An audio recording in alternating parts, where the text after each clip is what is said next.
Sebelum mulai, kasih komentar dulu dong Bang Udin editor.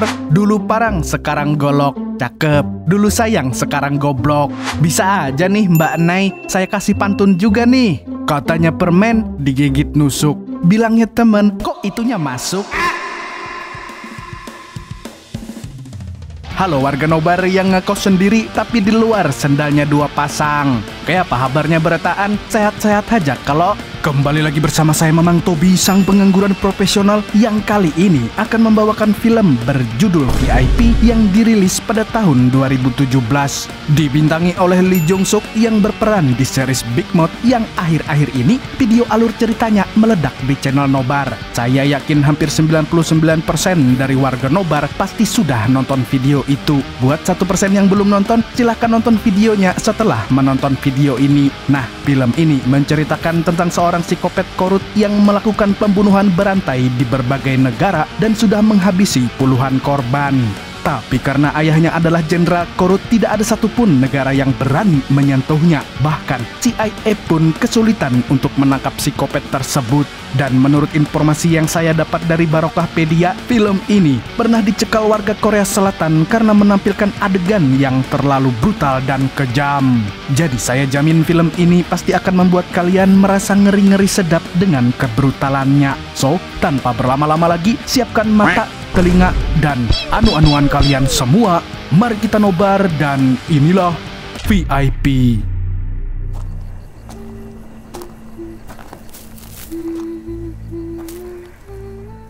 Film dimulai dengan memperlihatkan seorang gadis yang baru pulang sekolah. Dia terlihat sedang menyusuri jalanan kosong yang setiap sisinya dipenuhi dengan bunga.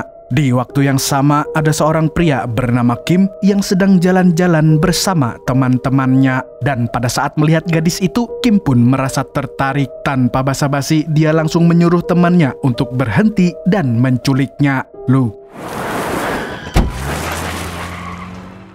Ternyata Kim memang dikenal sebagai seorang pembunuh bayarin yang sudah menghabisi puluhan korban di berbagai negara. Namun karena dia adalah anak jenderal di Korea Utara, semua kejahatannya pun ditutupi oleh negara. Halah, ternyata cuma the power of bapak. Di antara para polisi korut, ada seorang perwira polisi bernama Dae-bum yang sangat menentang keputusan tersebut. Sebab ada banyak orang yang tak berdosa yang meninggal sia-sia.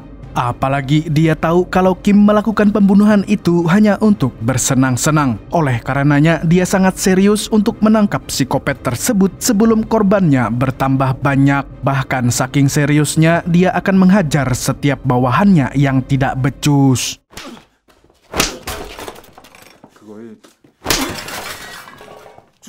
Kemudian Dae-bum melaporkan semua hasil penyelidikannya kepada komandan polisi. Tapi lagi-lagi kepolisian korut tidak mau melanjutkan kasus ini walaupun semua orang sudah tahu siapa pelakunya. Berharap apa sih sama polisi Korea Utara?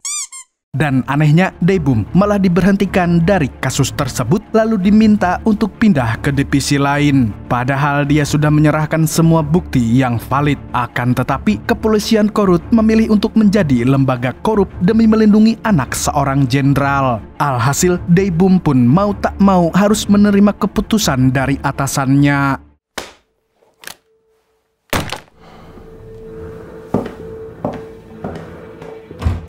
Bersamaan dengan itu, Kim menyuruh 3 temannya untuk menyiksa gadis yang mereka culik tadi. Sedangkan dia akan menontonnya hingga dia merasa puas. Setelah itu, dia memakai mantel dan membawa peralatan membunuhnya sembari tersenyum bengis. Dan tanpa bicara sepatah kata pun, dia langsung mengeksekusi gadis tersebut.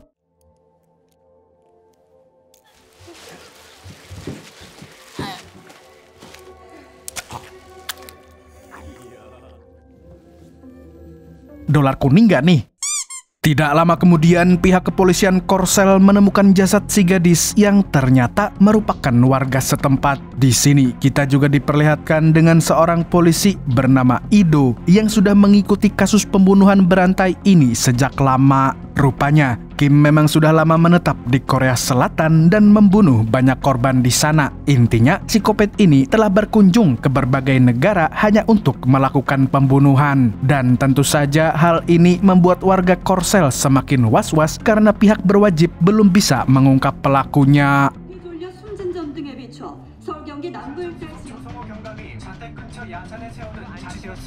유족과 경찰은 장례를 치른 뒤 가운데 특별수사팀을 이끌던 조성호 경감이 Keesokan harinya, Ido dipanggil oleh Komandan Polisi Korsel untuk mengambil alih kasus pembunuhan berantai. Padahal dia masih diskors karena terlalu brutal sebagai polisi. Akan tetapi, Komandan Polisi memberitahu kalau penanggung jawab kasusnya sudah menyerah, bahkan memilih untuk COD dengan malaikat maut. Sebab kasus ini memang lebih rumit daripada kasus pembunuhan lain. Oleh karena itu, Komandan memutuskan untuk menunjuk Ido sebagai penggantinya. Tapi dengan syarat dia tidak boleh melanggar kode etik seperti sebelumnya lagi. Mendengar itu, Ido pun menolak perintah sang komandan. Dia hanya mau menerima kasus ini jika diperbolehkan untuk membrutal. Dan karena tidak ada pilihan lain, sang komandan pun terpaksa mengizinkannya.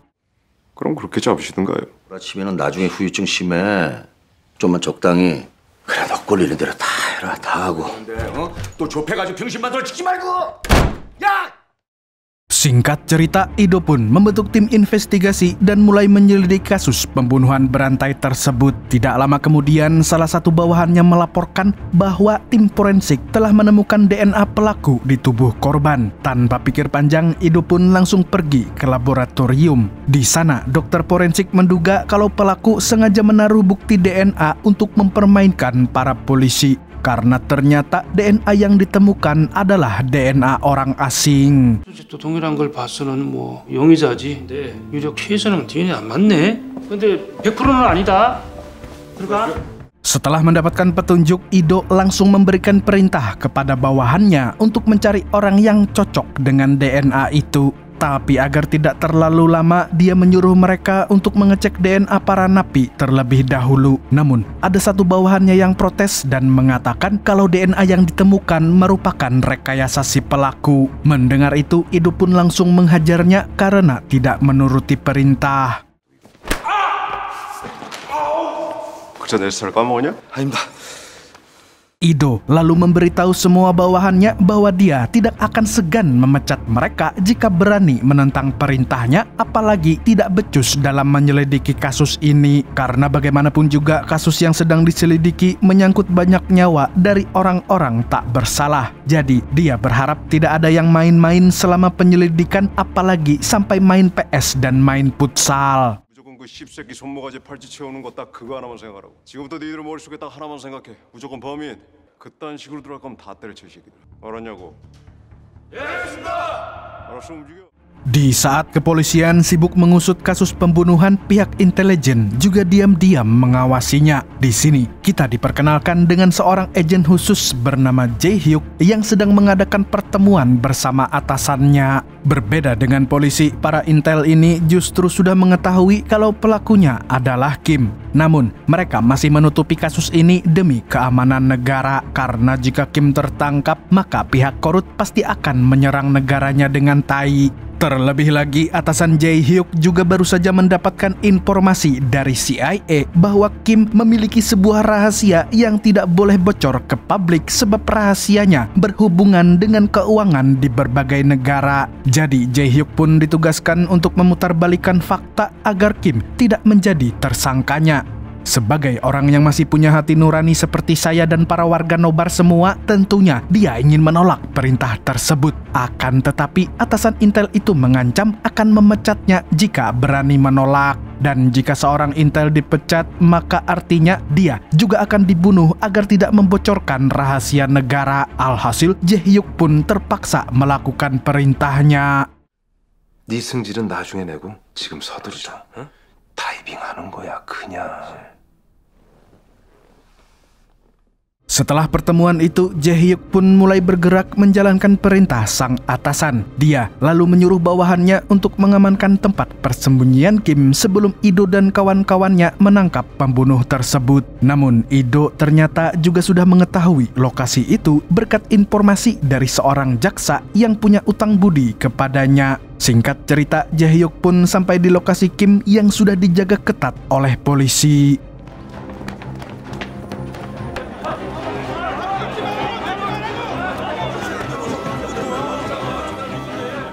Di sana, Kim terlihat sangat tenang dan bergeming meskipun polisi dan intel sudah menggerebeknya. Bahkan, dia masih sempat membaca buku di situasi tersebut. Tanpa basa-basi, Jae-hyuk pun mengeluarkan borgol dan hendak membawanya ke kantor intelijen. Tapi di waktu yang bersamaan, Ido muncul dan merebut Kim darinya. Loh, malah rebutan ini. Polisi itu lantas mengatakan kalau dia sudah mendapatkan surat perintah penangkapan sehingga intel tidak boleh mengintervensinya. 에이, 왜 이러실까? 응? 이거 영장이거든, 체포영장.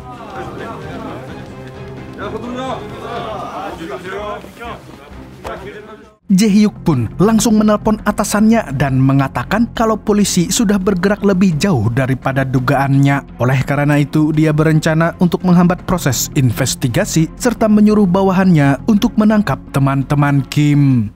그 안에 데려와. 안 되면 씨발 죽여서라도 데리고 와.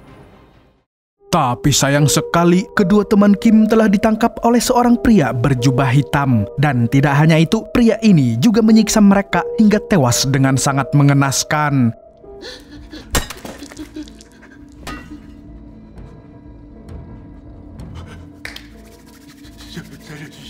Aduh, dolar kuning lagi nggak nih? Di sisi lain, Ido sedang menginterogasi Kim di kantor polisi, namun lagi-lagi psikopat itu bersikap sangat santai dan tersenyum sinis di depan Ido karena dia tahu polisi Korsel tidak akan mampu membuktikan kejahatannya. Apalagi dia juga dibantu oleh pengacara kiriman intelijen yang sudah menyiapkan semua alibi untuk melepaskannya dari semua tuduhan. Meskipun begitu, Ido tidak akan menyerah dan terus mencari bukti lain untuk menjebloskannya ke penjara. 가지에서 나왔던 얘기 안 했다. 할 수 있을 때 시커 쪼개도. 야, 문 열어. Selesai interogasi, Ido mengerahkan bawahannya untuk mencari bukti lain serta menangkap ketiga teman Kim yang juga terlibat dalam pembunuhan. Dengan begitu, dia bisa membawa psikopat tersebut ke pengadilan. 빨리빨리 움직여. 발바닥에 본드 붙였어? 안 튀어? 씨발바들이 여기서 기량을 펼치시려고. Tidak berselang lama, kantor polisi kedatangan seorang kurir makanan yang mengantar pesanan mie ayam. Tapi tanpa mereka sadari, ternyata dia adalah intel utusan Jae-hyuk yang ditugaskan untuk menyadap kantor tersebut.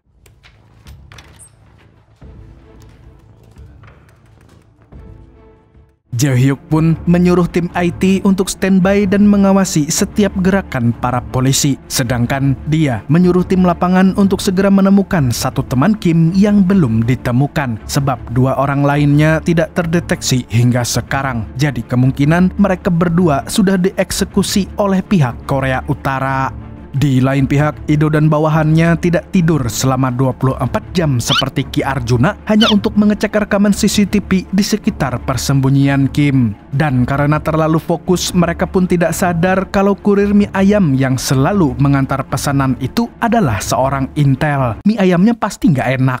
Singkat cerita, usaha mereka pun membuahkan hasil di mana salah satu bawahan Ido menemukan sebuah petunjuk di salah satu rekaman CCTV. 여기도 있습니다. 어디가? 여기요.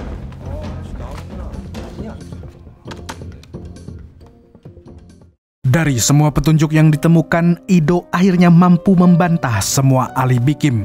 Karena dari rekaman CCTV, Kim terbukti melakukan perjalanan ke tempat-tempat yang berkaitan dengan pembunuhan. Tapi walaupun begitu, psikopat itu hanya merespon ucapan Ido dengan tersenyum sinis. Dan tentu saja, hal tersebut membuat Ido ingin merobek mulutnya.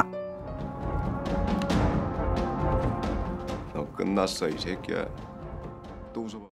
Di tempat lain, kita diperlihatkan dengan satu-satunya teman Kim yang masih selamat dari kematian. Di sini juga terungkap kalau pria berjubah hitam yang menghabisi dua antek Kim lainnya adalah si Dae-bum. Polisi korut itu lantas melepaskan si Jamet di Korea Selatan agar bisa menjadi saksi di pengadilan dan menjadi bukti atas semua kejahatan si Kopet. Dan sebelum polisi menangkapnya, pihak Intel langsung meringkusnya saat itu juga. Setelah mengamankan si Jamet, petinggi intelijen memanggil Jae-hyuk dan memberinya ultimatum untuk mempercepat penutupan kasus. Dan jika gagal menyerahkan Kim ke pihak CIA, maka dia akan dijadikan kambing hitam serta dipecat secara tidak hormat. 알겠습니다. 조용히 잘 정리하겠습니다. 나도 저 새끼 모가지하고 회사 앞마당에 넣어놓을 거야 내가.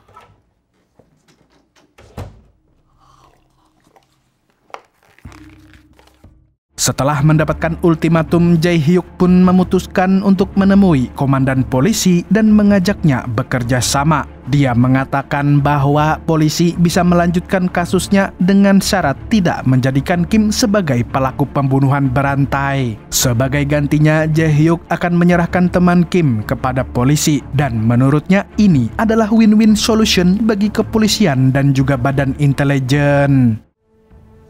같이 삽시다 좀. 저희가 물 좀 드릴까 하는데. Wah, disetting nih kasusnya.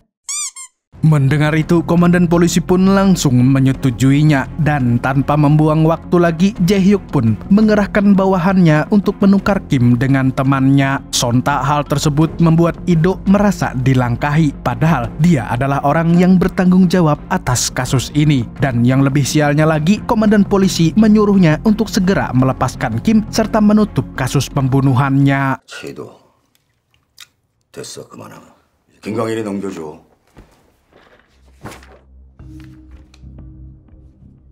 Sepulangnya dari kantor, Ido dikejutkan dengan kehadiran orang asing di rumahnya dan tidak disangka-sangka ternyata orang itu adalah Dae-bum. Di sini dia memperkenalkan diri sebagai polisi Korea Utara yang ingin menangkap Kim. Kemudian dia menceritakan tentang betapa kejamnya ayah si Kopet yang menyiksa dirinya karena berani mengusut kasus sang anak. Maksudnya tuh ayahnya itu loh yang jenderal. Walaupun begitu, dia tetap ingin menangkapnya. Akan tetapi dia butuh bantuan Ido yang memiliki kewenangan di Korea Selatan karena sepertinya pihak Intel akan memilih untuk melindungi si Kopet tersebut daripada menghukumnya.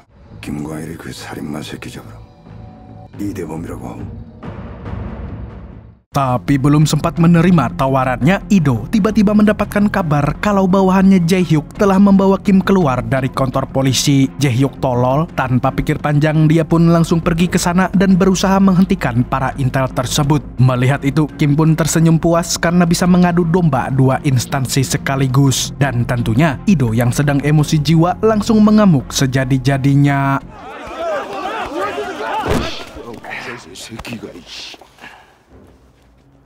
사람이 죽을 때 무슨 소리 내는 줄 아니? 그 소리 진짜. 미친 새끼가 근데 같이 시켜 죽을 때는 무슨 소리 내는 줄 아니? 니들 주제.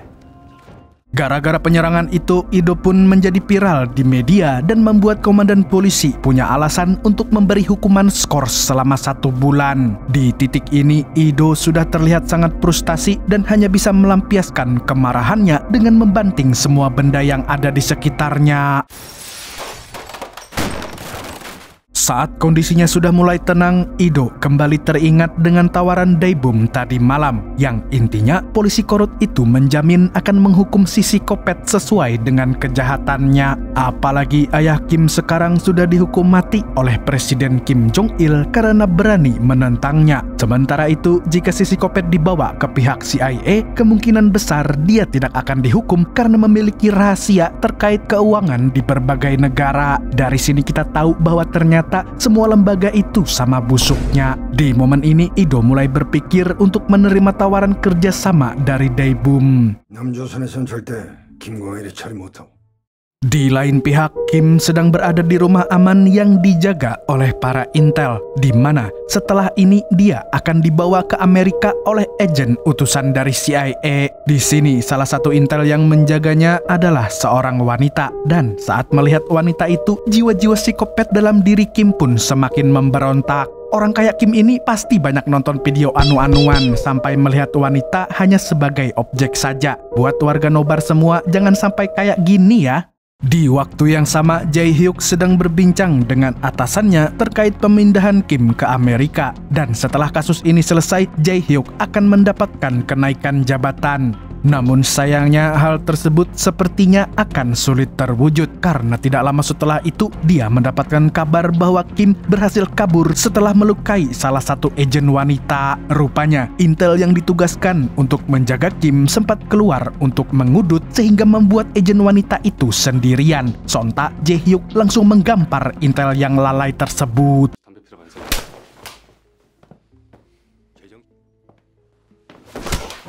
Untung saja para intel berhasil menangkap Kim yang belum pergi jauh. Di sini Jae-hyuk benar-benar tidak bisa menahan rasa frustasinya dan melampiaskannya dengan menghajar psikopat tersebut. Akan tetapi Kim tersenyum lalu mengatakan kalau dia hanya bersenang-senang dengan si intel wanita. Mendengar hal tersebut, Jae-hyuk justru semakin murka karena psikopat itu hanya melihat orang lain sebagai mainannya. 내가 그냥 죽여줄까? 응? 어디까지나 날 보호하는 거 아니가서.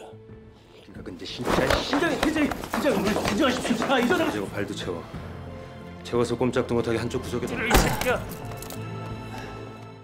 Sementara itu di sisi lain, Ido mendapat panggilan telepon dari Dae-bum yang sekali lagi mengajaknya untuk kerjasama. Namun, dia berkata kalau komandan polisi telah memberinya hukuman skors. Lagi pula, Kim juga sebentar lagi akan dipindahkan ke Amerika. Meskipun demikian, Dae-bum tetap memiliki cara untuk mengulur waktu. Lewat sambungan telepon ini, dia memberitahu bahwa Kim dan teman-temannya pernah membuat rekaman video penyiksaan lalu menjualnya ke dark web. Tapi entah kenapa, polisi yang mengusut kasusnya tidak bisa menyelesaikan kasus tersebut. Oleh karena itu, Dae-bum meminta bantuan Ido untuk mengecek berkasnya di kantor polisi.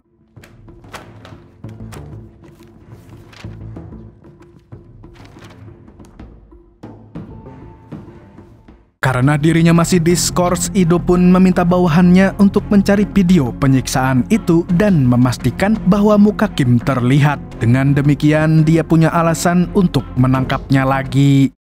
Di waktu yang bersamaan, seorang agen CIA bernama Paul Gray sudah berada di rumah aman dan siap untuk membawa Kim ke negaranya. Sebelum itu, dia berusaha membujuk si psikopat ini untuk membocorkan rekening rahasia yang pernah dipegang oleh ayahnya dulu. Tapi Kim adalah orang yang tidak mudah dibujuk sehingga dia malah membacot ngalur ngidul di depan Paul.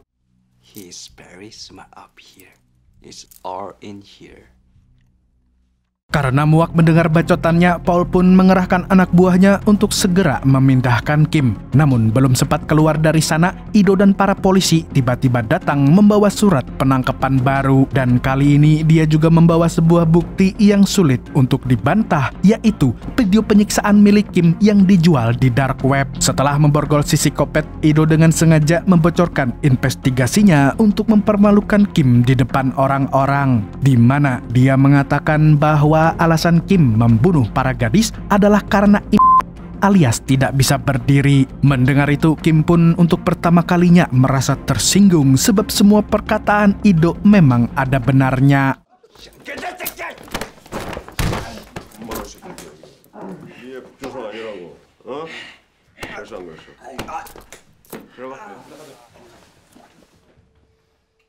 Di sisi lain, Jae-hyuk membiarkan Ido membawa Kim untuk diadili karena psikopat itu memang layak untuk dihukum. Namun, dia harus bersiap diri menerima surat pemecatan dari badan intelijen. Sebelum pergi, Paul yang kecewa padanya pun mengatakan kalau selama ini Ido telah bekerja sama dengan Dae-bum. Dia juga menceritakan bahwa Dae-bum memiliki dendam kesumat kepada Kim sebab ternyata Kim dan teman-temannya telah menyiksa dan membunuh bawahannya saat mereka sedang tidur. Beruntung Dae-bum berhasil menyelamatkan diri dan sejak malam itu dia bertekad untuk menangkap serta membalaskan dendam kepada psikopat tersebut. Setelah mengatakan semua itu, Paul langsung pergi dan akan mencari cara lain untuk menangkap Kim. Di waktu yang bersamaan, Ido dan bawahannya justru dilarang masuk oleh komandan polisi. Mereka juga diperintahkan untuk mengembalikan si psikopat kepada pihak CIA. Tentu saja, hal ini membuat Ido tidak habis pikir dengan komandannya. Padahal bukti yang dia temukan sama sekali tidak bisa dibantah. Dan sebagai seorang polisi, dia harus membela keadilan tanpa pilih kasih. 김광일이 사이코 새끼가 진범이라고! 알잖아, 이 병신 새끼들! Nah gitu tuh harusnya polisi. Jangan pilih kasih, pilih cuan. Ido kemudian menghubungi jaksa yang biasa membantunya untuk tetap mengadili Kim di pengadilan. Akan tetapi jaksa tersebut tidak bisa membantu lagi karena ada tekanan dari atasannya. Akhirnya dia pun pasrah dan memutuskan untuk menyerahkan si psikopat kepada Jae-hyuk lagi. Karena kemungkinan pihak CIA akan langsung membunuh Kim jika sudah mendapatkan rekening rahasianya. Tapi ketika para CIA hendak membawanya, Kim tiba-tiba melakukan hal ini. 장간나 새끼야.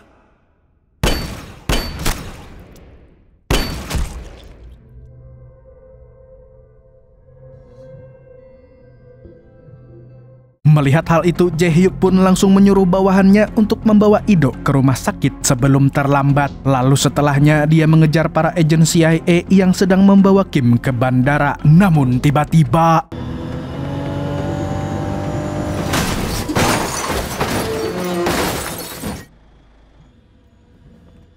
ketika melihat Dae-bum menangkap Kim, Jae-hyuk sebenarnya ingin menghentikannya. Tapi di saat yang bersamaan, dia menyadari bahwa hanya Korea Utara lah yang bisa memberikan hukuman setimpal kepada si psikopat. Alhasil dia pun membiarkan Dae-bum membawanya pergi.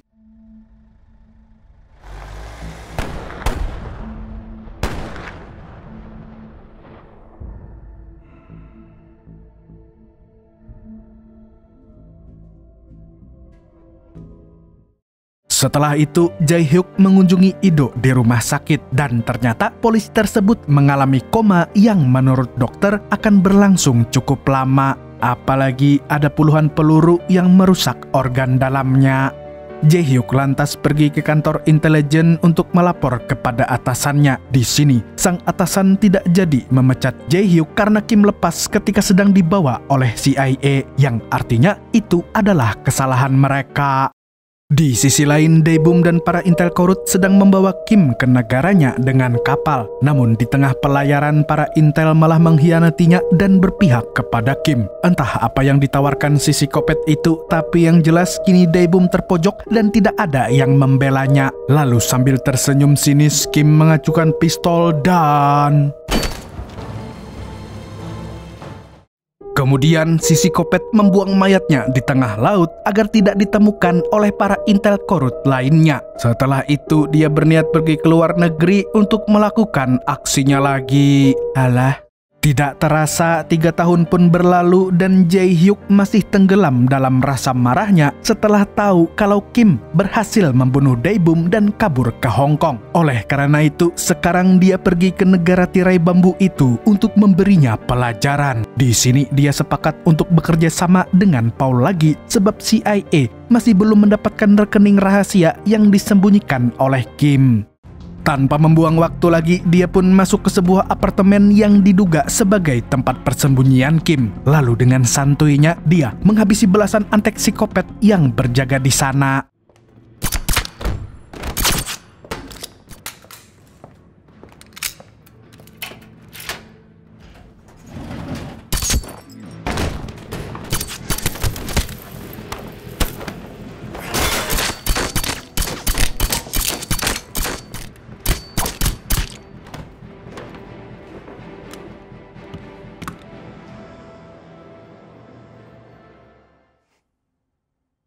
Setelah membantai semuanya, Jae-hyuk duduk di depan Kim dengan tatapan yang dingin. Dan sebelum memberi ganjaran yang setimpal atas perbuatannya, Jae-hyuk pun memilih untuk menyiksa Kim secara perlahan.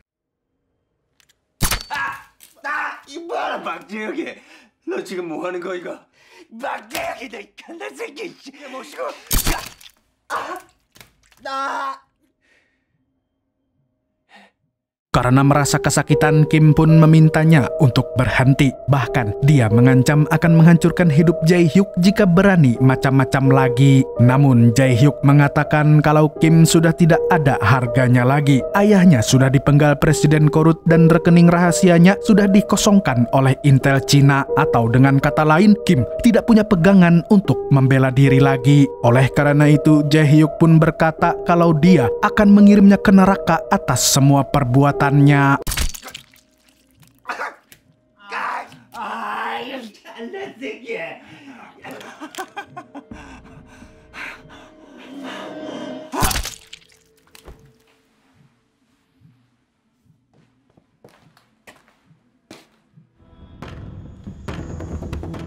Setelahnya, dia membawa kepala Kim ke hadapan Paul, yang tentu saja agen CIA itu merasa dihianati oleh tindakan Jae-hyuk itu. Akan tetapi Jae-hyuk menjelaskan kalau rekening yang dipegang Kim sudah dikosongkan oleh pihak Cina. Jadi, seharusnya CIA mengejar antek-antek Xi Jinping, bukan malah mencari psikopat gila tersebut. Mendengar ucapan Jae-hyuk, Paul pun hanya bisa terdiam karena telah tergocek selama ini.